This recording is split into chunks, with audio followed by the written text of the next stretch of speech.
Welcome to Synchronicity. This week, my guest is the lovely and awesome Pea The Feary. You can find her on Instagram at Pea The Feary. Go to her website, peathefairy.com.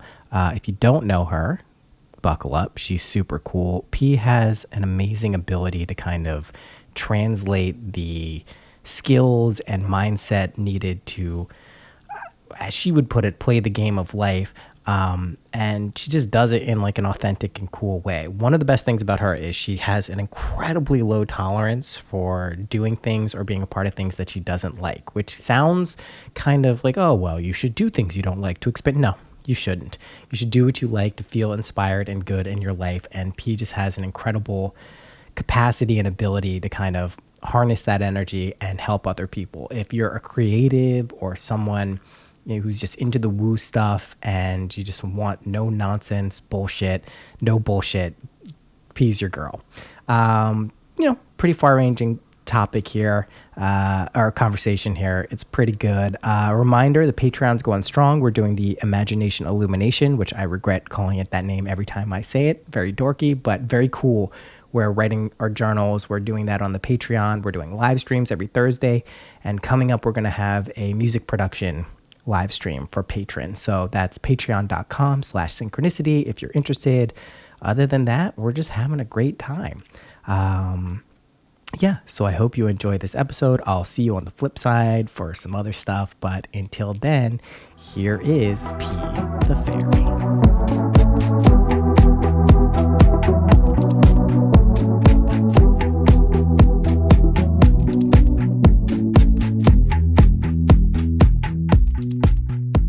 But I'm just recording because I've forgotten to do that more times than I would like to admit.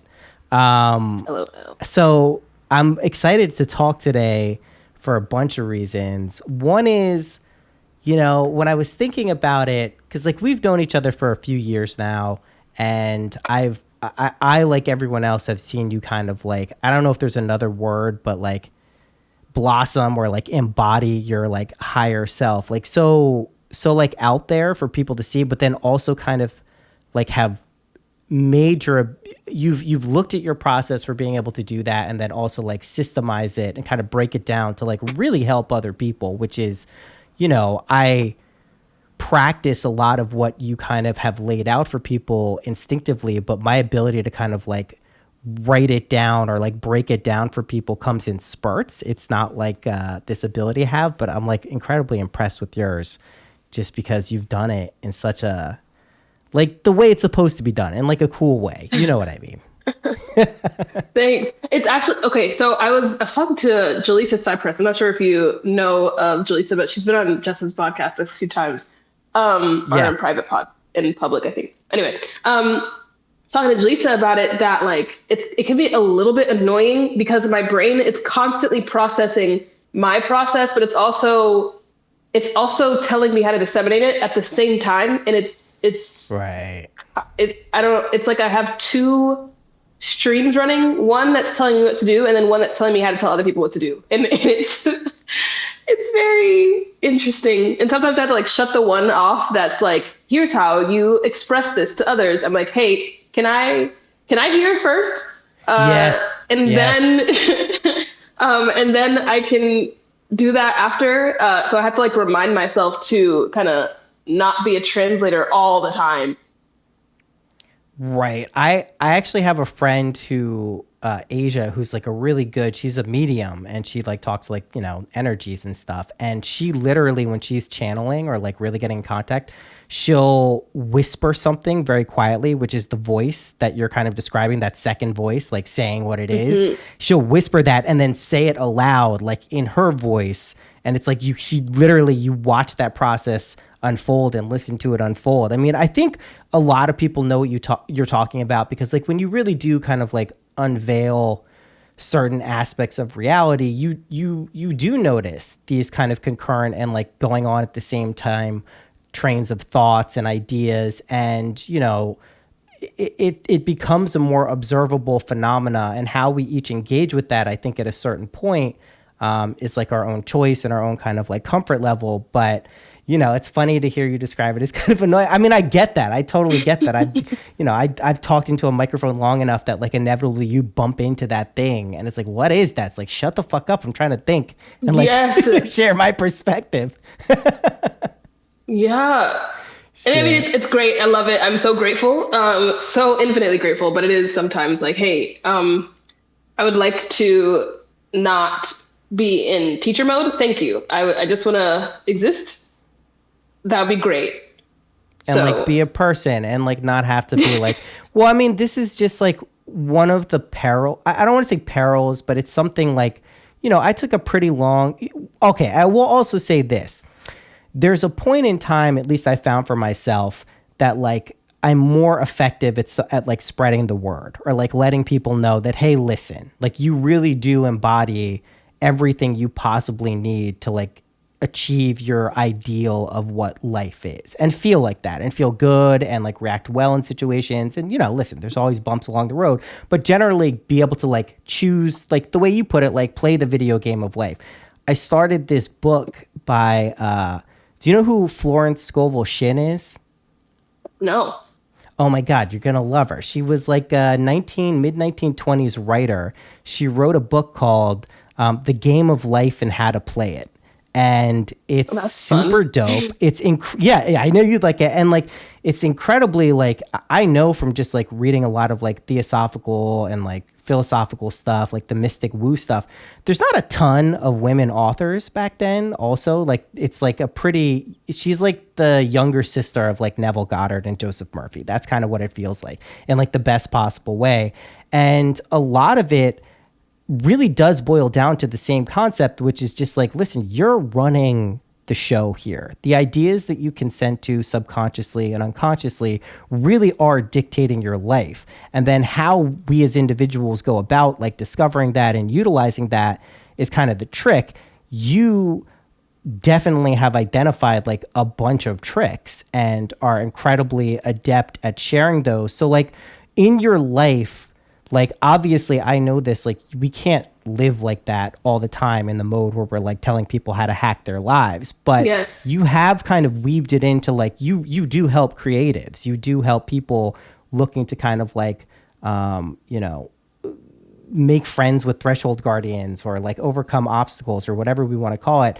Like, you do help people do that. I mean, so, like, where do you draw the line in terms of, like, I'm doing this for my own life. This is something that is fun for me.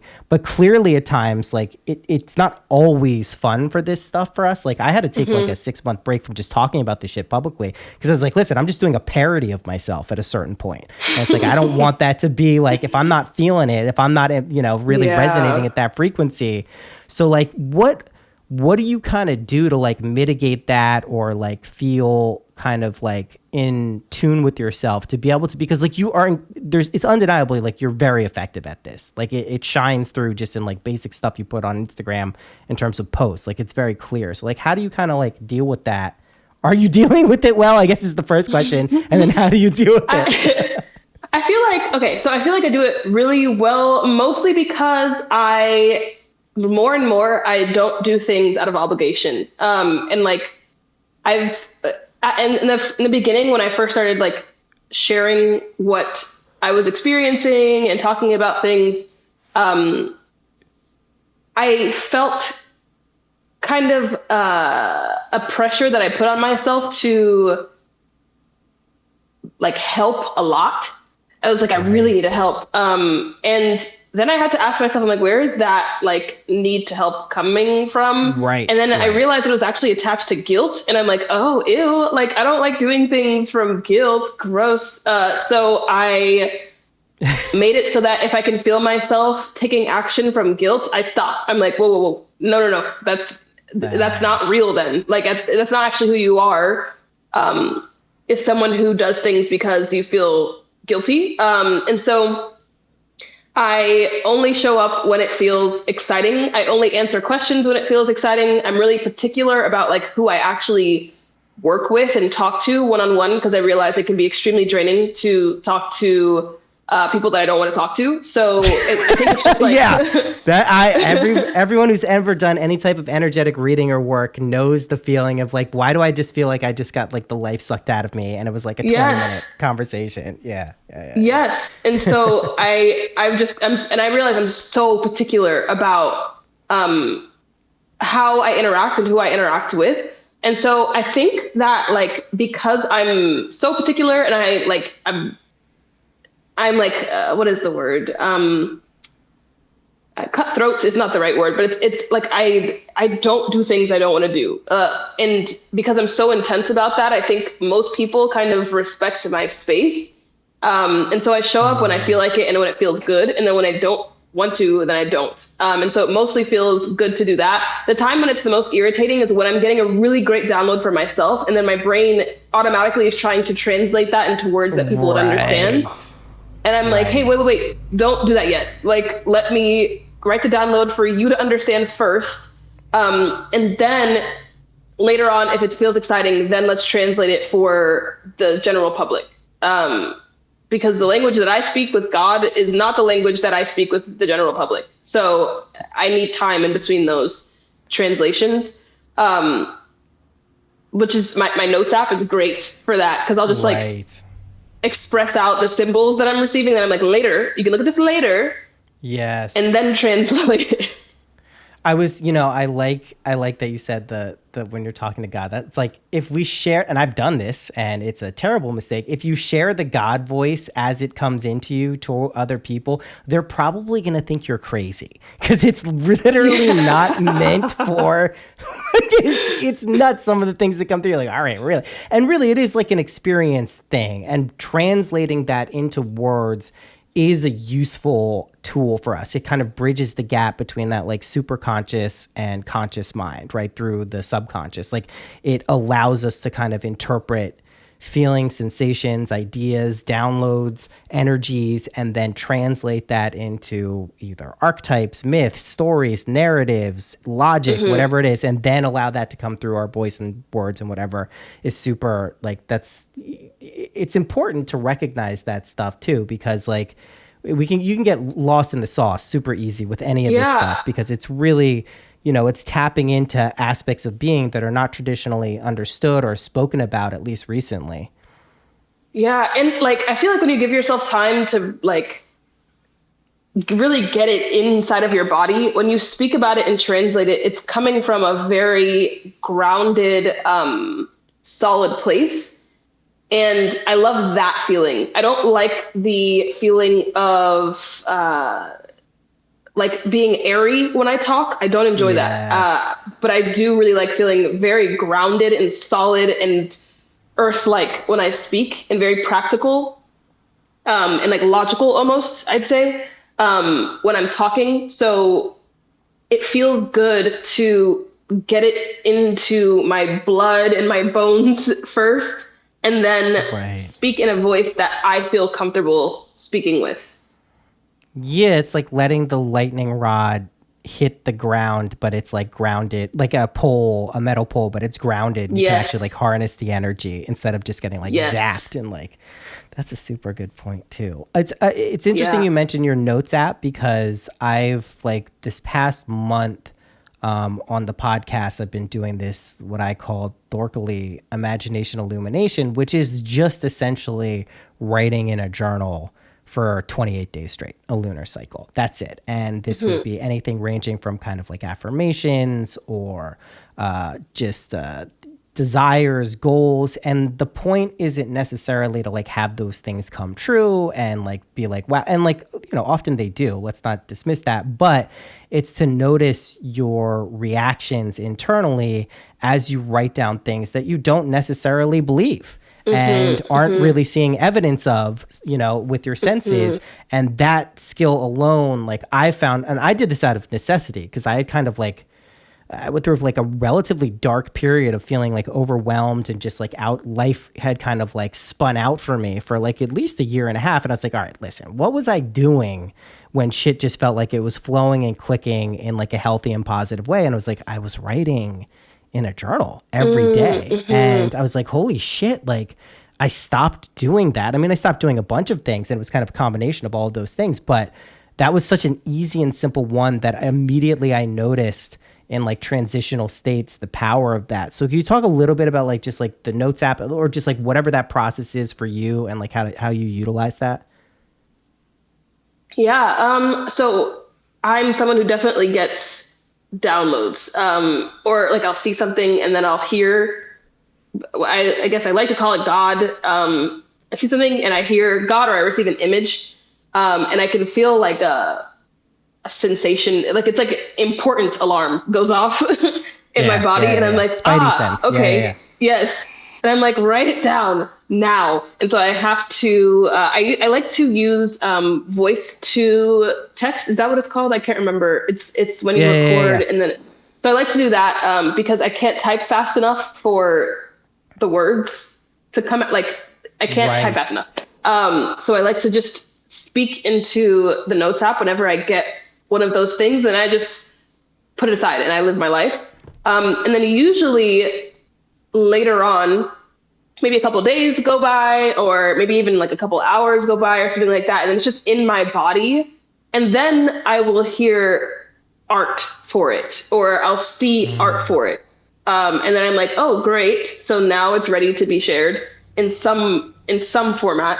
Um, and so that's kind of how I do that. And I like that you talked about like how you are actually feeling about the things that you are like wanting, your desires or what you're calling in. Because I feel like it's so easy, and it's strange to say this, but people who are doing this work, including me, it's so easy to ignore how we feel about our desires because we just assume like, yeah, of course, like I want that, or like, duh, like it's we have a bunch of assumptions about our desires without actually thinking about how we feel or paying attention to how we feel about them. And so things like that. Remember, whenever I remember, like, hey, how do you actually feel about this thing that you're asking for? Sometimes I'll write that Mm. down. Like, do you believe that it's possible? Does it freak you out? Like, do you feel safe actually experiencing this thing? Checking in with myself, and then actually measuring whether or not I feel connected to that desire. Periodically, I like to do that too.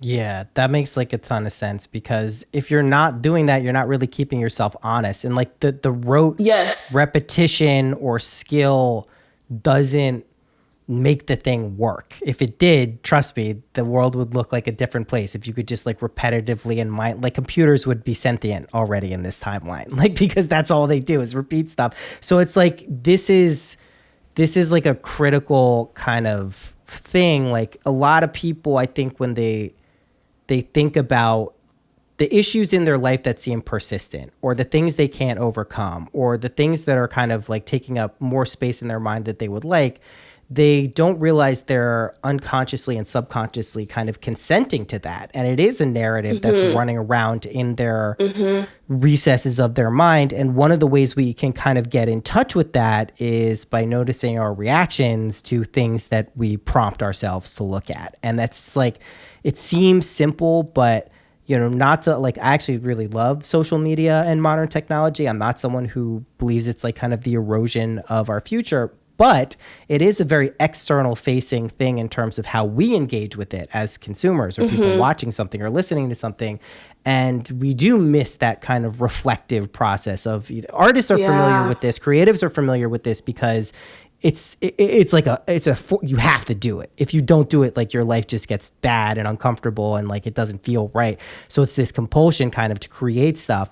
But if you're not someone who's naturally creative in that sense, at the very least, you can be creative in terms of your life, which is like really more Mm-hmm. of a creative work than any art piece someone's going to do. It's like really your life is an ultimate creative work. But that reflective ability to notice you have to like tease them out basically, because we go on Yeah. autopilot and we forget this shit. And I think it's also a shared collective experience from what I've noticed. Like a lot of people go through this at similar times, and I try to Mm-hmm. be as much in tune with the macro as the micro. And that definitely seems to be a theme for people who've incarnated in this kind of experience, but it is so easily lost. I mean, It is. it's fucking But I think that's, crazy. I feel like that's also why we need each other. Like, because when I Right. make art, I every now and then I feel like, okay, you need to ask them a question, because the question engages them with the game again. And I feel like a lot of people can feel like empowered by what I'm saying, but I'm also like, but I need you to engage with yourself. So ask this question to you. Right.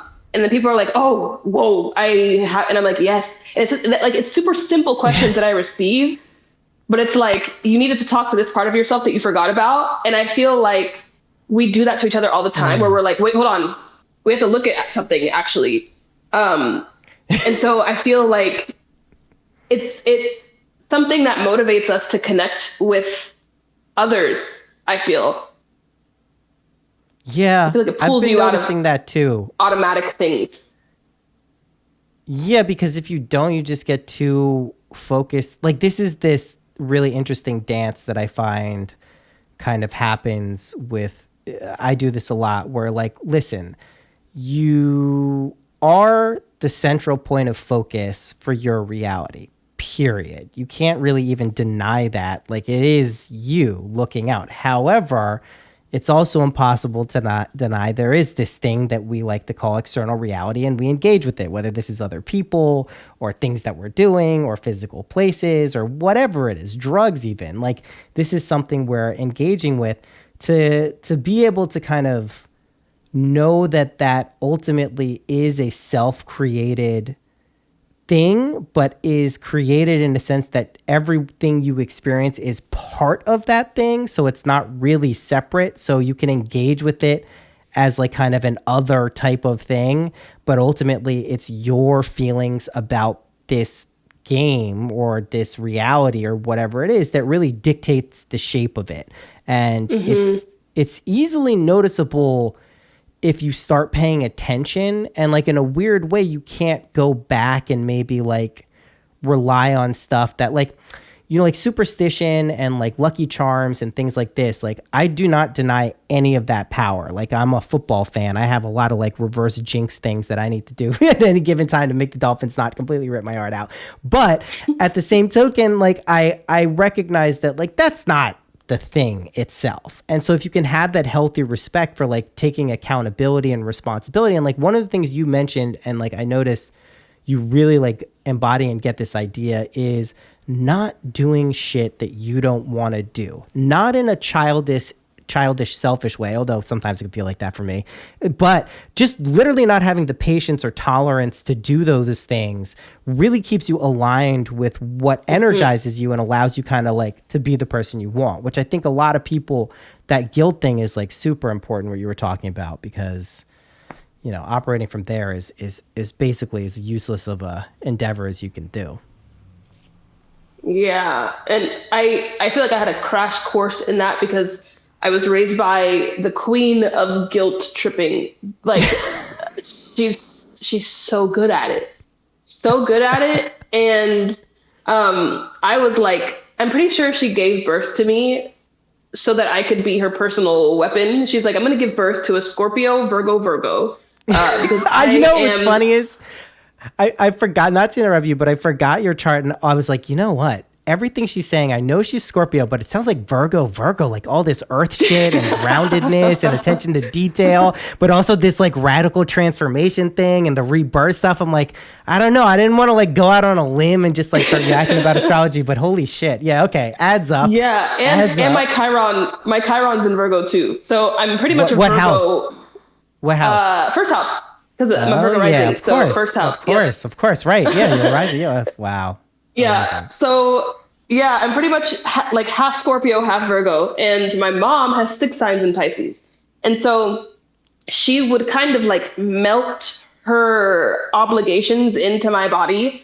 And at some point, it's Mm. like I was like, okay, hold on, I'm becoming an extension of you, and I'm very much not that. Actually, I'm a separate being. I'm a separate individual, and I kind of didn't realize that until I was around like 24 ish. Yeah. And then when Yeah. I Yeah. did, I was like, Yeah. oh, I'm done. And she was the only person I actually like had deep like guilt attachment to. And so when I like kind of severed the guilt attachment to her, I was like, oh, I can do this with anyone, anywhere, anytime. And so now it's, once I notice that I'm doing something out of guilt, I'm like, oh no, done, cut, like and I'm like, okay, cool, not doing that again. That's like, but that's like Because a of her. healthy, and it's also like you've just negative reinforcement worked there in a sense, right? I mean, like you did get the experience of exactly what you didn't want. You're like, fuck this. Like I'm not operating from that space. So in like a weird way, and like the parental relationship is one of the weirdest because like, I don't know, there are people who seem like they only have nothing but harmonious, loving relationships with all their parents all the time. That's not been my experience throughout my entire life. It doesn't, like, I love my parents. I live close to my parents. I rely on my parents in a lot of ways. But like, yeah, it's a difficult situation, but they can teach us like such powerful lessons about potentially what not to do and what not to be and like what does work. Like it is like, I like that you said, once I can deal with this relationship, everything else is cake. He's like, I solved the mother issue. So that's awesome. That's amazing. Yes. So, and like, I feel like sometimes most people are pretty like chill about how militant I am about not doing things I want to do. But sometimes people are like shocked by, like, I won't even drive more than 17 minutes because I'm like, if you don't ever ask me to drive that far in your life, ever ask me to do that. And my friends are like, you really are serious about that? I'm like, yeah, no, either going to go pick me up, or going to get me an Uber, or my partner's going to drive, but I will not. I refuse. And they're like, okay. Why don't you like driving? Why? Wait. Why don't you like driving over 7? That's the threshold. And then I love sick of it. I love that you know that. As someone who drives about 17 minutes every day, multiple times a day in every direction, that's literally, by the way, like literally the time it takes me to go 90% of the places I go to, which is hilarious to me.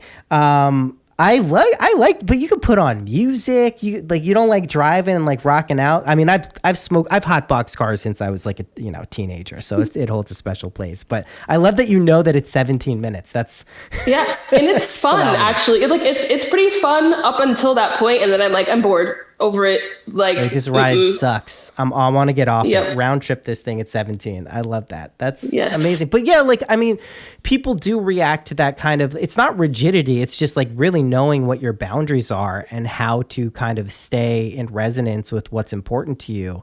So like, let's say someone, like obviously we don't, I'm saying this, I'm guessing for you, but we don't really hang around with people who challenge those boundaries in a way that feels uncomfortable, because it's like, why would you put up with that?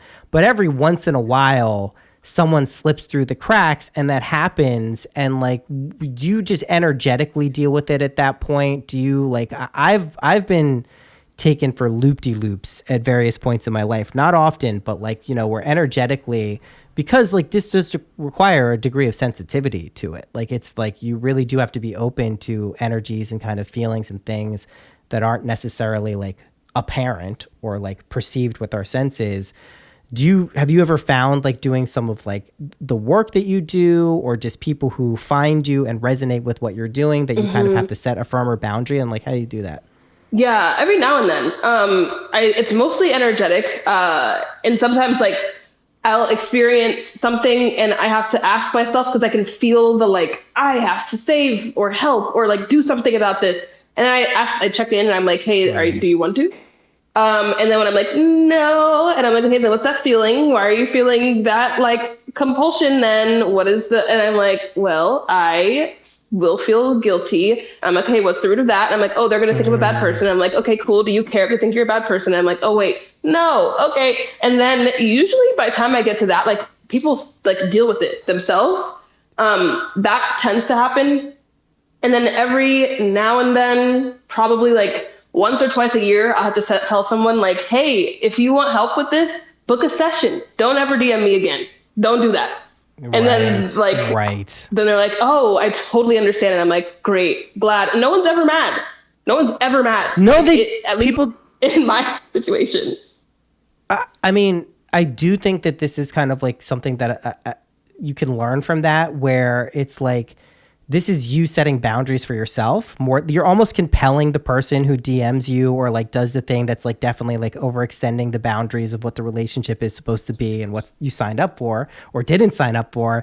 You know, that's to show you where, because like theoretically, I always think about this, like I should have way more nuts people, I feel like, just like hounding me for the things, but it really doesn't happen. Yes, I'm like, y'all are so normal and great, and there's literally thousands of people that I'm interacting with on a daily basis, and I'm like, y'all are so chill. This is insane. This is crazy, but it's not that crazy. You get it because you exactly you get it. You. I mean, one of the things we're talking about here is like you understand what the relationship is between how you feel, what you're doing, what you want, and kind of how you feel fulfilled and good in life. And that really is like taking ownership for that. And even if it seems kind of like crazy at times, because, you know, it is kind of like an alternate way of looking at the stuff, the proof is in the pudding, as like I always used to like to say with this shit. Like you can't argue with the results of taking the inner responsibility for this stuff. And like it is nuts. I always wonder, like, you know, I think also because like, listen, at the end of the day, someone booking a session with you or booking a reading from me, they're not paying us to do something for them. They're honoring the energetic kind of like time and space and relationship to money to kind of help them see that like, you got this shit. Like we'll do this any number of ways until you really understand that like, this is a thing that you ultimately kind of take responsibility for. And when you start kind of asking yourself the type of questions you ask yourself, is this going to make me feel guilty? Why will this make me feel guilty? Is this something I want to do? By the time you go through this sequence and like resolve those kind of inner knots, the external situation tends to resolve itself because you're getting closer to kind of like what was going on there. Yeah, it's nuts. Yeah, it's really dope. All right. Well, I wanted to also ask you, like, what are you like tuned into the macro at all of like what's going on with the collective and kind of just the experience? You're micro, right? You're like attention to detail, relationship focus. Do you even engage with like outward media at this point? Like what is your like consumption? Like what does that look like for like what are you doing? Like what are you paying attention to? Sometimes like I'm on Twitter, so I see things that happen on Twitter. I don't really watch the news, but I'm like, does anyone from my generation watch the news? I don't think so. No one's watching the news. But no. I am on Twitter and I watch things that I observe, but also my brain, okay, I don't know how to explain this, but let's translate, do the thing. So time for me, time is always happening. And what happened in the 1800s is happening now energetically. And so there's nothing new. I don't know. That's just what my body feels, is like, there's nothing new. I don't know why we're shocked. And so I just don't get that shocked because I'm like, this happened already like thousands of times. What are you talking about? I don't know how to explain anything. Any energetic that's happened has already happened. Right. Like totally. At least on the macro scale. And so can you talk about the 1800s thing though? Because like, do you mean like technologically or just energetically this is a cycle in time in consciousness? Energetically is what it feels like.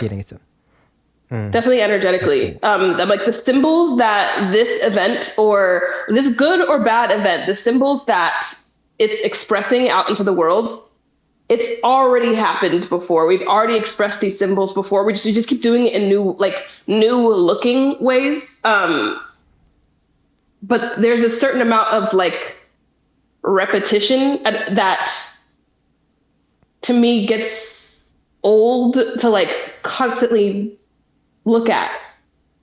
And I'm like, looking at things close up is much more interesting for me personally. Wow. That makes sense. Your Virgo energy too, with like also finding the kind of recreative principles and like the kind of transformation principles, and that makes sense a lot for your. I got to see your chart. It makes perfect sense. Yeah, I mean, To me, I look at it because I just like, I very much do resonate and kind of get plugged into these macro events. Like it just feels like there's still some connection in terms of my interest to do that, even though I don't even necessarily understand why at some points. Since I've pulled away at various points in my life and been perfectly content and happy. But that relationship seems to be one where like this idea that you're talking about, looking at things on kind of a relationship basis or like the micro, that seems to be the macro trend. It literally seems to be kind of like pointing the eyeball back at the self in terms of being like, this is what you need to deal with now if you want to engage in this type of reality. That's kind of the energetic things it feels like for me, at least. I feel like it's a that weird definitely time. makes sense. That definitely makes sense. And I think it's just like for me, like I don't like being bored. And so I get bored when I'm too zoomed out, which is weird. I don't really know why I'm like that, but like it's, well, I guess like also in human design, I have a bunch of like individual wiring. So I have like one collective channel and it's subconscious and it's like in my body. And I feel like that's the me sensing like the time always happening thing that it's hard to put in words. I do know what you're talking about there. When did you notice that as like your conception of time? Like, did that feel like something you always experienced and then just kind of like realized what it was? Or there was a point where you kind of latched onto that? Because that's like, I very much do know what that feeling is like. And it's a good feeling. I think it popped up for me when I was a kid. And I would see how people in the church were reacting to the end times. And they were like, it's the end times, it's the end times. And I'm like, I have a feeling that you all have been saying this since we existed. And literally as a little kid, and it never like people would freak out about it at the church. And for some reason I would never freak out about it. I'm like, cause it's always the end of times. And like, that's just how I always felt like as a child. And so I think it started in church. Wow. That's interesting. When you talk about your relationship with God, what does that mean for you? Like, I know this can be kind of hard to describe it sometimes, but like, what does that feel like, or like your conception of it mean for you? It feels like love. That's the best thing. It's whenever I choose love, that's God. Right. Yeah. I mean, it's pretty clear when you get in touch with it. It's the thing that it is also, I think, eternally present if you're alive in some capacity. Mm-hmm. I just think alive like we know it. It just like it is the sustaining force. Even when I've been crazy knocked out of my body from too many drug combination, which was really only once, I gotta say, but it was very far out there.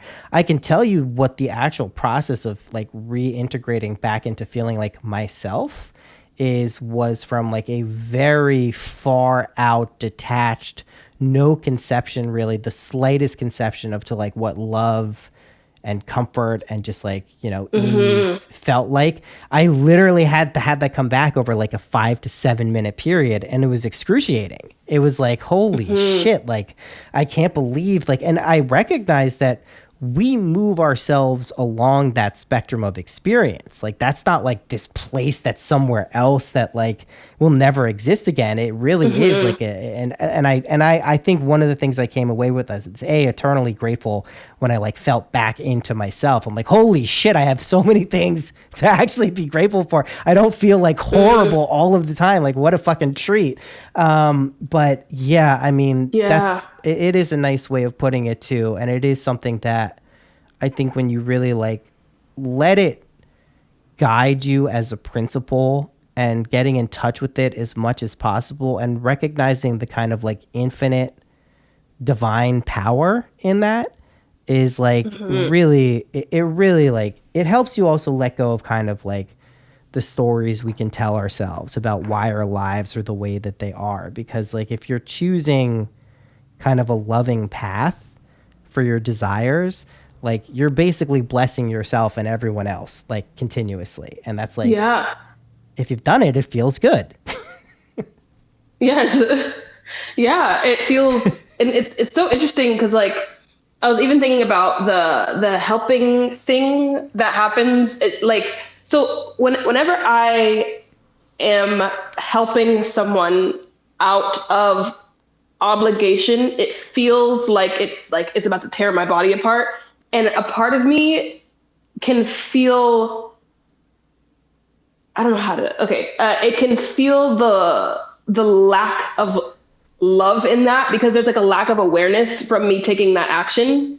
And I like, it's like Right. I know that when I say this thing to this person, it's not going to help, and it actually might like hold them back, actually, if I Yeah. speak now. Yeah. But then there's Yeah. times where like someone might ask a question like on a post or something like that, and I can feel my heart like swell out of my body, and I'm like, I got you, like, and it feels so Right. exciting, and it feels like I this is the right time, and it feels like an overflow of love pouring out of my body, and I'm like, okay, so people should only be like listening to me when that's happening, Right. because Right. it's Right. irresponsible. And so like I feel like my awareness of love, it's clarified what love actually looks like in so many ways, and it's shown me like how much a lot of people have translated love. um they've seen love, and what they were actually doing was experiencing like fear of loss, or Yes. trying to not experience rejection. And I'm like, whoa, whoa, whoa, those look Yes. very similar, but they're not the same. And you need to experience like deep love to have the understanding that those are not the same thing. And like they're actually very, very, very, very different. And you need to pay attention to when you are acting out of fear of loss versus when you're acting out of love. And so like I Right. love love. It's great. It's so helpful. It's the best guide ever. It is ultimately because it's a reliable source. Like it really, it's like you can't infiltrate it at the end of the day. It's something that's so viscerally felt and experienced that like it is a harmony. And anyone out there who maybe isn't feeling in this vibe right now, like when you're disconnected from it, it can be almost like bothersome to hear that this is something, but everyone has experienced it. Sometimes that's Yeah. relegated to people's childhood. Sometimes it's, hasn't happened for them yet, or they think they know what it is, but like it is a palpable feeling that most people have experienced in one way or the other, even if that's just like, a parent's love or a friend's love or like whatever it is, like it's there and it is an